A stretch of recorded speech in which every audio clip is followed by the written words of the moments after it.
நான்காம் வார்த்தை மார்க் எழுதின சுவிசேஷம் 15ஆம் அதிகாரம் 34ஆம் வசனம். படிக்கிறீங்களா? 9ஆம் மணி நேரத்திலே இயேசு எலோய் எலோய் லாமா சபக்தானி என்று மிகுந்த சத்தமிட்டு கூப்பிட்டார். அதற்கு என் தேவனே ஏன் என்னை கைவிட்டீர் என்று அர்த்தமா. என் தேவனே ஏன் என்னை கைவிட்டீர். அதோட எமோஷனல் பார்க்கும்போது உறக்க சத்தமாக என் தேவனை ஏன் என்னை கைவிட்டீர். இது பார்க்கறதுக்கு முன்பாக ஒரு ஸ்டோரி சொல்ல விரும்புகிறேன். ஒரு அப்பா இருந்தாரா. அப்பாவுக்கு ஒரு பாசமான பையன், ஒரே ஒரு பையனால மிகுந்த அன்பை காட்டி வளர்த்தாங்களாம்.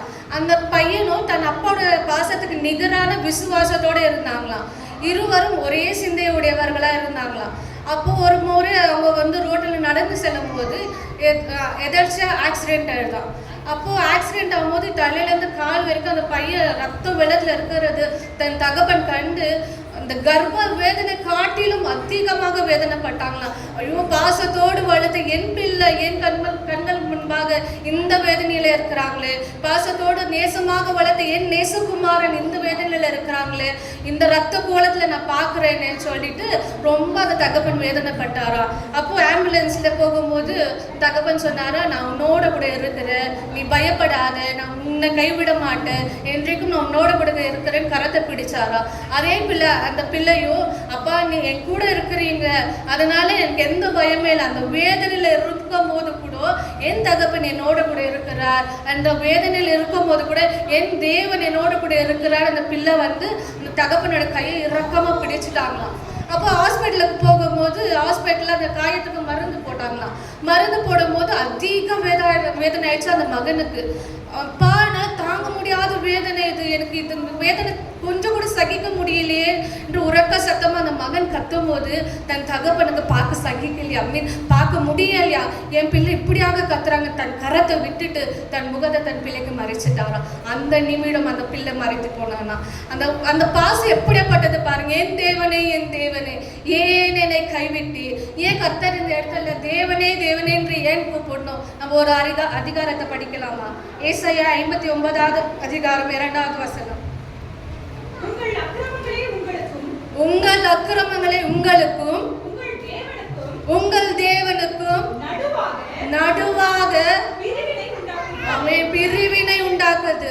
உங்கள் அக்கிரமம் உங்களுக்கும் உங்கள் தேவனுக்கும் நடுவாக பிரிவினை உண்டாக்குது. உங்கள் பாவங்களே அவர் உங்களுக்கு செவி கொடாதபடிக்கு அவருடைய முகத்தை உங்களுக்கு மறைக்கிறது. அப்போ ஒட்டுமொத்த உலகத்தின் மனுக்குலத்தின் பாவம் கர்த்தர் மேல் விழப்பட்டபடியால், இயேசு கிறிஸ்துவின் மேல் விழப்பட்டபடியால் அவர் முகம், பிதாவின் முகம் மறைக்கப்பட்டது. அந்த இடத்துல என் தேவனை ஏன் என்னை கைவிட்டு, அந்த ஒட்டுமொத்த மனுக்குலத்தின் பாவம், ஒருத்தர் பாவம் இல்லைங்க.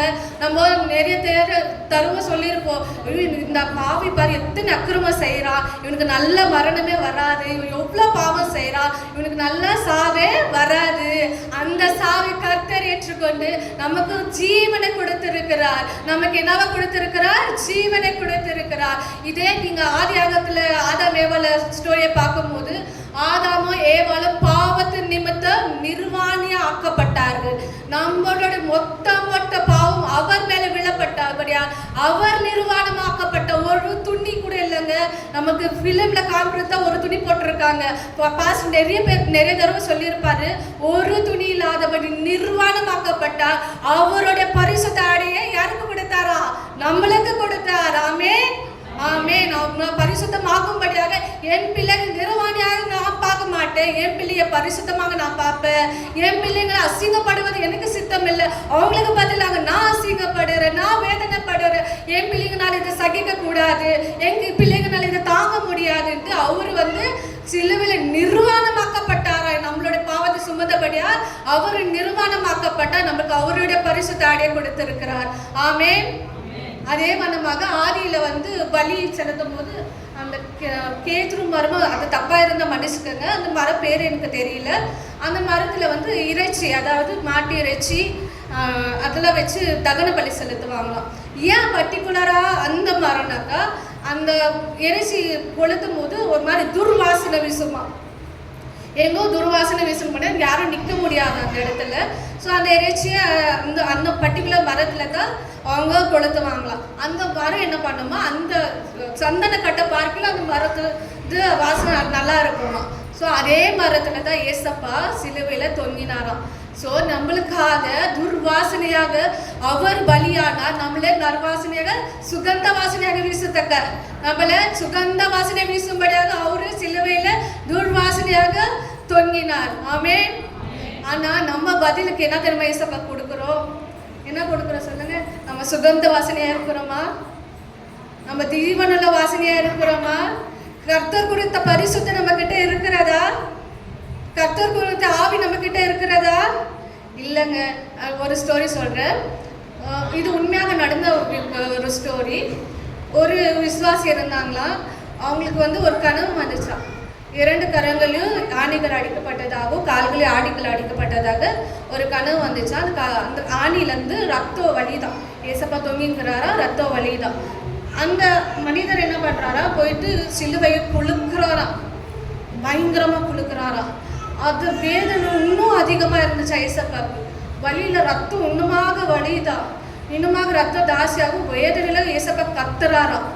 ஏன் கத்துறாருன்ட்டு தெரியல. இந்த கனவு வந்தோன்னு அந்த மனிதனுக்கு ரொம்ப டிஸ்டர்பிங்காக இருந்துச்சா, தூங்க முடியலையா.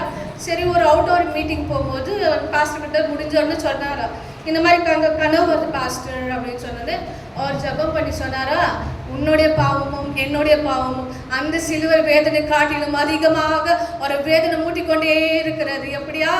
அதிகமாக வேதனை மூட்டிக்கொண்டே இருக்கிறது. துணிகரமான பாவங்கள், துணிகரமான பாவங்கள். இந்த யார் பார்க்க போறா? அந்த ரகத்துல செய்யற இந்த பாவம் யார் காண போறா அப்படின்னு சொல்லி துணிகரமான பாவங்கள். இந்த ஒரு டைம் தானே, இந்த ஒரு டைம் தானே, இந்த ஒரு டைம் தானே இந்த விபச்சாரம், இந்த ஒரு டைம் தானே இந்த பொய் சாட்சி, இந்த ஒரு டைம் தானே இந்த தவறான வழி, இந்த ஒரு டைம் தானே, இந்த ஒரு டைம் தானே நிறைய பாவங்களை நம்ம செய்து விடுகிறோம். அதான் அந்த பாவம் சிலுவை குலுக்கிறதாக இருக்கிறதா? அந்த பாவம் எப்படியாக இருக்கிறதா? சிலுவை குலுக்கிறதாக இருக்கிறதா? அந்த பாவ சிந்தையை பிசாசாக்கள் கொடுக்குமா? அதை செயல்படுத்துறதோ செயல்படுத்தாதது யார் கரத்துல தான் இருக்கிறதா? நம்மளோட கரத்துல தான் இருக்கிறதா? அதே நம்ம எங்க பார்க்கலாம் தெரியுங்களா? ஆதியாகத்துல ஏவாள் கிட்ட பிசாசாவின் சிந்தையை போடுறான், இந்த பழத்தை புசித்தா நீங்க சாக மாட்டீங்க. அவரே அந்த சிந்தையா தான் போடுறான். பழத்தை எடுத்து ஏவாள் வாயில ஊட்டி விட்டானா? இல்ல. பழத்தை யாரு தான் எடுத்திருந்து? ஏவாள் தான் எடுத்திருந்து. பழத்தை யாரு தான் புசிச்சிருந்து? ஏவாள் தான் புசிச்சிருந்து. அதனால பிசாசவன் சிந்தை மட்டும் போடுறது தான் அவங்க அதிகாரம் உண்டு. உன் கையை பிடிச்சி நீ போய் பாவம் செய்யி, நீ போய் அந்த அக்கிரமத்தை செய்ய சொல்ற அதிகாரம் அவனுக்கு இல்லை. அந்த அதிகாரம் அவனுக்கு கொடுக்கப்படலை. அவன் தன் சுய இச்சையினால சிக்குண்டு சோதிக்கப்படுகிறான். அதனால நம்ம சிந்தையில அந்த இச்சை வரும்போது, நம்ம சிந்தையில அந்த அக்கிரமம் வரும்போது, இந்த மரணத்துல ஏசப்ப நமக்காகப்பட்ட பாடுகளை நினைவு கூர்ந்து அந்த சிந்தையை நம்ம ஏற்றுக்கொள்வது நம்ம கையில தான் இருக்கிறது. எப்படியாக? நம்ம கையில தான் இருக்கிறது இல்லைங்களா? அந்த சிலுவையில ஏசப்பா பாவத்தின் சம்பளம் மரணம் என்று சொல்லப்பட்டிருக்குது. நம்மளோட மொத்த பாவமும், உலகத்தின் மொத்த பாவமும் அவர் மேல் விழப்பட்டது. அவர் மரணத்தை சந்தித்தார், நம்மளை ஜீவனுள்ளவராக வைக்கும்படியாக. முதலாம் ஆதாம் பண்ண பாவத்தின் நிமித்தம் இந்த பூமி முழுவதும் சபிக்கப்பட்டது. முதலாம் ஆதாம் பாவத்தின் நிமித்தம் இந்த பூமி முழுவதும் ஆசீர்வாதங்களை இழந்து போனது. முதலாம் ஆதாம் பண்ண நிமித்தம் இந்த மனுக்குலத்தின் மொத்த ஆசீர்வாதம் இழக்கப்பட்டது, சாபத்துக்குள் போகப்பட்டது. ஆனா 2ஆம் ஆதாமாக இயேசு கிறிஸ்து நிவாரண பலியாக நம்மதில் இறங்கினபடியாக எல்லா சாபத்தையும் நீக்கி நமக்கு ஆசீர்வாதத்தை கொடுத்திருக்கிறார்.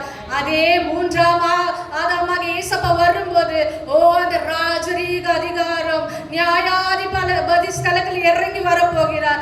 அப்போ நம்ம செய்கிற ஒவ்வொரு பாவத்துக்கும் நம்ம கணக்கு கொடுக்கிறவர்களா இருக்கணும். இப்போ ஒரே ஒரு அதிகாரம் படிக்கலாம். சங்கீதம் 19ஆம் அதிகாரம் 13ஆம் வசனம். துணிகரமான பாவங்களுக்கு உமது அடியனை விலக்கி காரும் அவைகள் என்னை ஆண்டு கொள்ள ஒட்டாதிரும். அப்பொழுது நான் உத்தமனாகி பெரும் பாதகத்துக்கு நீங்களாய் துணிகரமான பாவம் கர்த்தருக்கு விரோதமானது. அது நம்ம நிறைய பேர் என்னென்ன சொல்றோமா, just for entertainment, just for time pass. இது ஒரு டைம் தானே, உலகமே பாவத்துல மூழ்கி இருக்கு, என்னோட பாவம் என்ன உலகத்தை அழிச்சிட போதா? இப்படியாக ஒருவர் சொன்னார் எனக்கு. அப்போ எனக்கு அது பதில் சொல்ல தெரியல. உலகமே ஏன்னா ஆடை இல்லாத சுத்துது, அதுல நீயும் நானும் ஆடையை போட்டுன்னு சுத்தினா உண்மையே என்னைய முட்டாள் என்று சொல்வாங்க. அதுக்கு பதில் எனக்கு அப்ப சொல்ல தெரியல, இப்ப சொல்றேன். உலகமே பாவத்துல மூழ்கி என்ன முட்டாள் என்று சொன்னாலோ, என்னோட பாவத்தின் நிமித்தம், என்னோட அக்கிரமத்தின் நிமித்தம், என்னோட கோபத்தின் நிமித்தம் அவர் சிலுவையில் நிர்வாணமாக்கப்பட்டு அவருடைய பரிசுத்த அவரை எனக்கு கொடுத்தபடியா உலகமே நான் முட்டாள், நீ ஒன்றத்துக்கும் உதவாது என்று சொன்னாலும் எனக்கு கவலை இல்லை. ஏனென்றால் என் பரிசுத்த தேவன் எனக்காக மறித்திருக்கிறார். துணிகரமான பாவத்துக்கு எச்சரிக்கையாக இருக்கணும்.